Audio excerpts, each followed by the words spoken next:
C60 olive oil is a popular choice for people wanting to activate their full potential. Improved sleep, faster recovery, and more energy are just a few of the amazing comments received from our customers who take a spoonful a day. Make C60 oil a part of your daily routine and see what it can do for you. Activate your potential today at thec60company.com.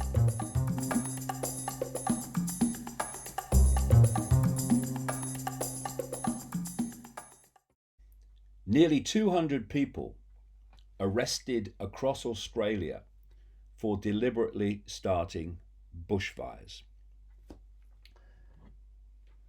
Whenever there is a environmental catastrophe, of course the climate cult is on the case immediately, blaming it on climate change. And it really is a head shaker that you have people who are quite happy to exploit this absolutely shocking effect on Australians of the bushfires, that they're willing to exploit that for political ends, including, of course, Greta Thunberg reading her script and berating politicians for not doing enough about climate change and therefore being responsible for the fires. But here we have nearly 200 people arrested for deliberately starting them. And that's only 200, nearly 200 that have been arrested. How many others have there been that have never been caught? And it's clear that this whole Australian bushfire story is not as it's being reported in terms of the cause. And we come back to the question, again, as we always should, who benefits? Who benefits from the fires? Well, one group of people who benefit are those that want to transform human society through the justification of we must save the world from climate change.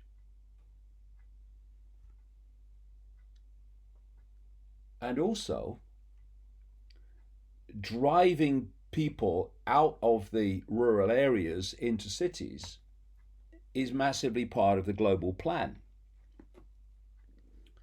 So here's the story. Australia's authorities have arrested close to 200 people for deliberately starting the bushfires that have devastated the country. Yet the media and celebrities continue to blame climate change for the disaster. The fires have caused at least 18 deaths, destroyed thousands of homes, millions of hectares of land, and killed hundreds of millions of animals. A total of 183 people have been arrested by police in Queensland, New South Wales, Victoria, South Australia, and Tasmania for lighting bushfires over the last few months, figures obtained by news agency AAP show. In New South Wales, 24 people were arrested for arson, risking prison sentences of up to 25 years. I mean, think of the level of psychopathy it's necessary to have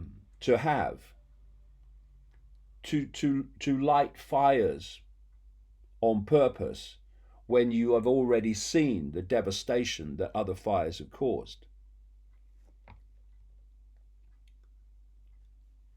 In Queensland, police concluded that 103 of the fires had been deliberately lit, with 98 people, 67 of them juveniles, having been identified as the culprits. The link between arsonists and the deadly fires that devastate Australia every summer is well known and well documented, with the rate of deliberately lit fires escalating rapidly during the school holiday period, says one report. Around 85% of bushfires are caused by humans either deliberately or accidentally starting them, according to Dr. Paul Reed, co-director of the National Centre for Research in Bushfire and Arson. Quote, about 85% are related to human activity, 13% confirmed arson, and 37% suspected arson.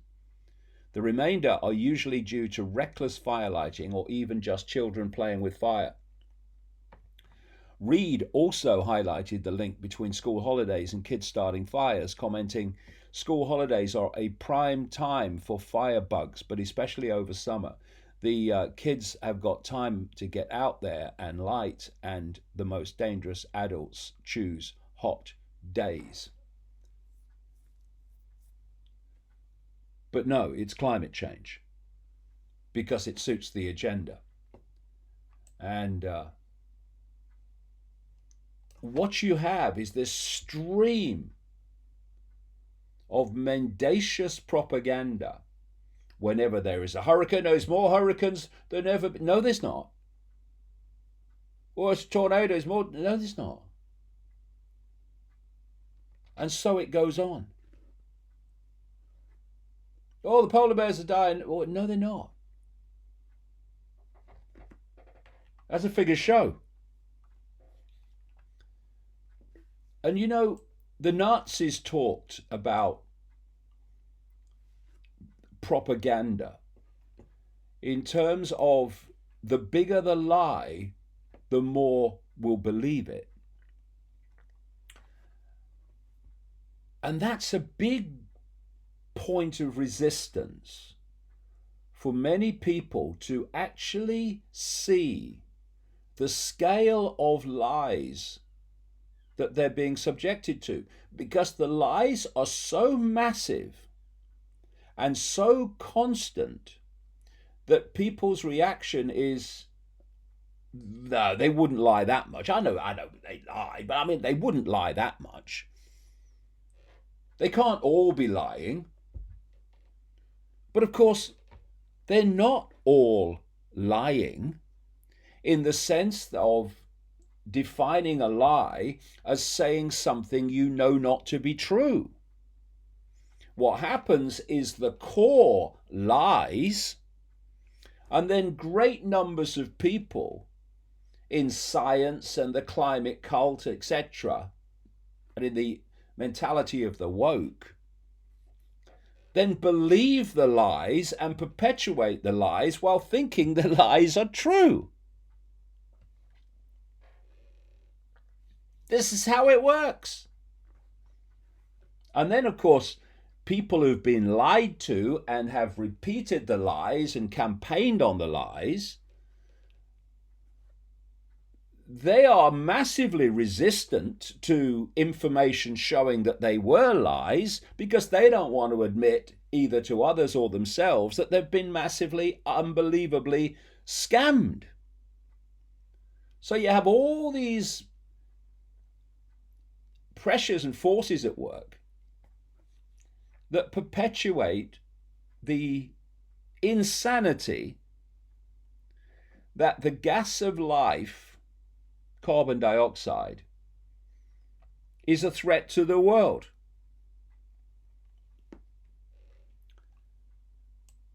And if you keep blaming things like the Australian fires on climate change, then the real causes are pushed into the background and not addressed.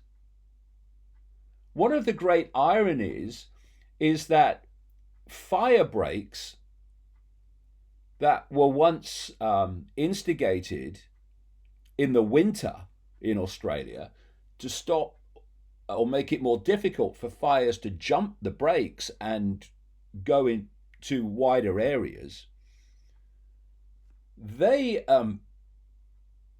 have not been happening as they did before because of pressure from the green lobby not to burn the forests. But if you don't burn some of the forest and create these breaks, then what is happening now happens. You have vast fires over vast areas. But no, it's nothing to do with ours. We woke Greens. No, it's climate change. Here's a classic on the same subject in another location. Glacier Park in Montana, set to remove glaciers will all be gone by 2020 signs because it's 2020 and they're still here. All these predictions all been not just wrong, they have been colossally wrong. But still, the same people keep spewing out new predictions. And the media reporting them. Here's the story. Montana's Glacier National Park is being forced to remove all signs that read glaciers will be gone by 2020 after the doomsday scenario didn't happen. Some of the signs were already removed last year as it became clear the prediction wasn't going to unfold. Now the rest of the signs will have to be taken down too. Glacier National Park spokeswoman Gina Kurzman told MTN News that the latest research shows shrinking, but in ways much more complex than what was predicted. Because of this, the park must update all signs around the park stating all glaciers will be melted by 2020. So instead of just saying actually it was a massively wrong prediction, so therefore the basis on which the prediction was made must be wrong. No. Oh, well, no, it's not happening. They're still here, but it's a bit more complex. Yeah, sure it is. In the late 90s and early 2000s, scientists predicted that man-made global warming... Can he say man-made? Bit sexist, isn't it? But man-made global warming's a bad thing, isn't it? So man-made, bad thing. That's all right. That's all right. I've just checked the political correct rule book. Predicted that man-made global warming would cause melting glaciers, leading to rapidly rising sea levels that would sink coastal cities and towns. The more dire forecasts have proven to be totally inaccurate, and some glaciers are now growing. Back in June, NASA reported that that a glacier in western Greenland had thickened and had grown for the third year in a row. Well, how explain that to me? Oh, well, it's complicated. Oh, dear. The glacier prediction is by no means the only forecast global warming alarmists have got spectacularly wrong. The end of the 70s, climate experts said that a new ice age was coming. It's true. It didn't happen. Oh, dear. It's extraordinary. And, of course, one of the great big fail predictors relating to climate change is Prince Charles, who flies in private jets, but he's royal, so that's okay. So the rest of us that have to stop going on holiday in a plane. Here's the extraordinary level of contribution that Prince Charles is making to save the world. Prince Charles launching initiative to tackle climate change, and he's going to drive from the airport, or be driven, to the Davos conference of the, of course, elite 1%, where they meet every year to decide how they're going to manipulate the world. He's going to make that journey from the airport to the super rich in an electric car. Whoa, what a hero.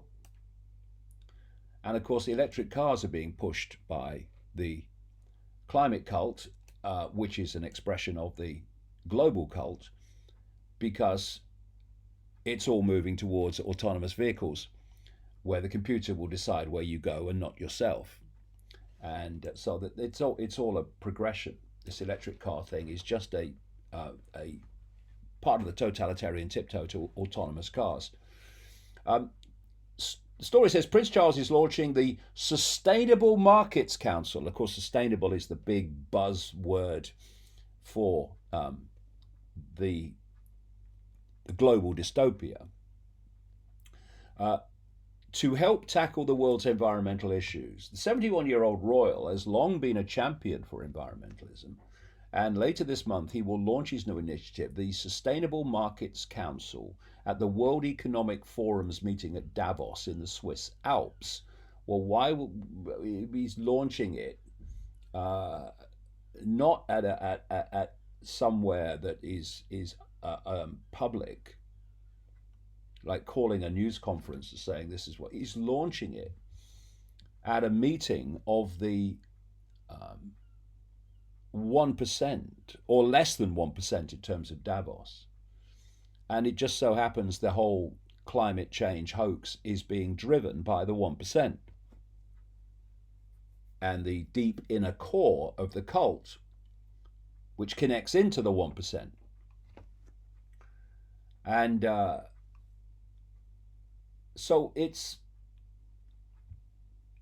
great and very comforting that the world is going to be saved by those who are destroying it, and even more, we can breathe easy because he's making the journey from the airport to the 1% in an electric car. Amazing sacrifice the man is making.